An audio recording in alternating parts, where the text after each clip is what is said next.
Hello दोस्तों, आज मैं आपको जो कहानी सुनाने जा रही हूँ, ये कहानी है जादुई 3 लहंगों की कहानी।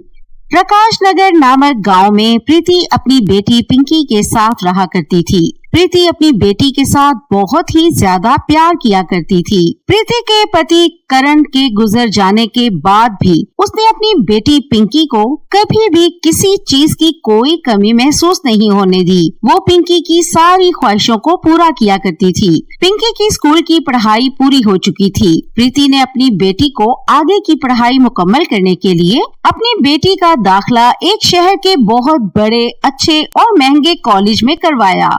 प्रीति खुद एक दर्जन थी और वो लोगों के कपड़े सिलाई किया करती थी। सिलाई ही कमाई का एकमात्र जरिया थी। उसी से वो अपनी बेटी की सारी ख्वाहिशें पूरी करने की कोशिश किया करती थी। एक बार पिंकी अपने कॉलेज की छुट्टियां बिताने के लिए अपने घर आई और अपनी माँ के पास आकर कहती है, अगले महीने से मेरे कॉलेज के एग्जाम शुरू होने वाले हैं, इसलिए मैं वही हॉस्टल में ही रहूंगी और अब से आप अपना ध्यान रखना और मेरी भी ज्यादा फिक्र मत करना।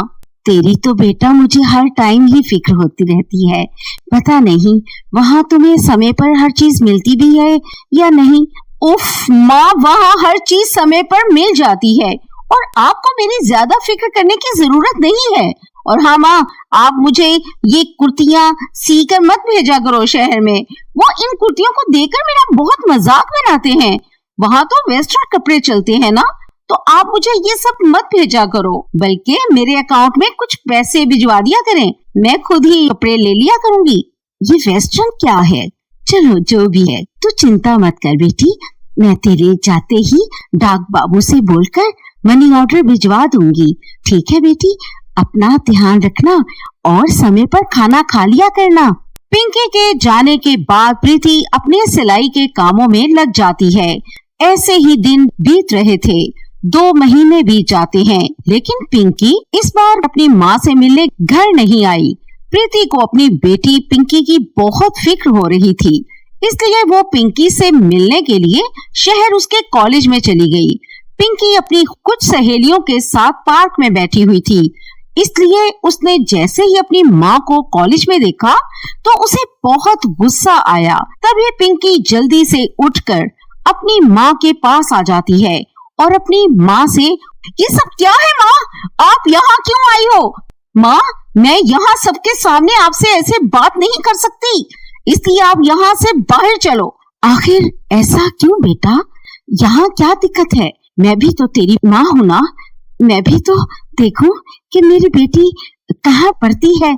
माँ, इस तरह सबके सामने आकर क्यों मेरी बेइज्जती करवाना चाहती हो? आप देख तो रही हो मेरी दोस्तें कितनी अमीर अमीर घर की हैं। अगर आप इस तरह इन फटे पुराने कपड़ों में सबके सामने गई तो सब मेरा बहुत मजाक बनाएंगी। प्लीज माँ, आप बुरा मत मानिएगा, लेकिन अभी आप यहाँ से जाएं। मैं कॉलेज से छुट्टी होने के बाद आपसे घर आकर मिलती हूँ, अब जाओ भी। ये सब अपनी बेटी के मुंह से सुनकर प्रीति को बहुत दुख होता है और वो दुखी मन से वहां से चली जाती है और पिंकी अपने दोस्तों के पास वापस आ जाती है। तभी पिंकी की एक दोस्त पिंकी से कहती है, अरे पिंकी, वो फटे पुराने कपड़े वाली औरत कौन थी और तुम उससे क्या बातें कर रही थी? कहीं वो तुम्हारी माँ तो नहीं थी? अरे नहीं नहीं, वो औरत तो रास्ता भटक गई थी, इसलिए मैं उन्हें रास्ता बता रही थी। मेरी माँ तो इन जैसों को मेरे घर कभी घुसने ही ना दे और तुम उन्हें मेरी माँ बता रही हो। Oh sorry Pinky. अच्छा पिंकी, अब मैं चलती हूँ। आज मेरी मॉम मेरे लिए न्यू वॉच और भी बहुत सारे गिफ्ट लेकर आई है। मैं जा रही हूँ, बाय बाय। इधर प्रीति घर आकर अपने पति की तस्वीर के आगे बैठकर बहुत रोती है और अपने पति की तस्वीर को देखकर कहती है, देख रहे हैं ना आप आपकी लाडली बेटी को अब मुझे अपने दोस्तों से मिलवाते हुए भी शर्म आती है। जहां आपके जाने के बाद मैंने उसे किसी चीज की कोई कमी नहीं होने दी, आज वो सब भूल चुकी है। आज आप यहाँ होते तो ऐसा कुछ नहीं होता। इधर कॉलेज में पिंकी की दोस्त रुचिका पिंकी से कहती है, पिंकी मेरी शादी फिक्स हो गई है, तुम सबको मेरी शादी के सारे फंक्शन अटेंड करने होंगे। क्यों नहीं, जरूर अटेंड करूंगी। और हाँ, तुम सब मेरी माइयों के लिए येलो लहंगा, मेहंदी के लिए ग्रीन और शादी के लिए रेड लहंगा पहनना। बाकी सब ने भी मिलकर यही प्लान किया है। और पिंकी तुमने भी 3 डिफरेंट कलर्स के लहंगे पहनकर आने हैं। हाँ जरूर, क्यों नहीं। पिंकी ये सब सोच रही थी कि लहंगे कहाँ से आएंगे। पिंकी को परेशान देखकर पिंकी की माँ उससे पूछती है, अरे पिंकी बेटा, क्या बात है, तुम इतनी परेशान क्यों हो? माँ, वो मेरी दोस्त रुचिका की शादी है और आपको तो पता है कि मेरी दोस्तें कितनी अमीर हैं। उन सब ने मिलकर रुचिका की शादी पर 3 अलग अलग तरह के लहंगे पहने हैं और मेरे पास तो एक भी लहंगा नहीं है।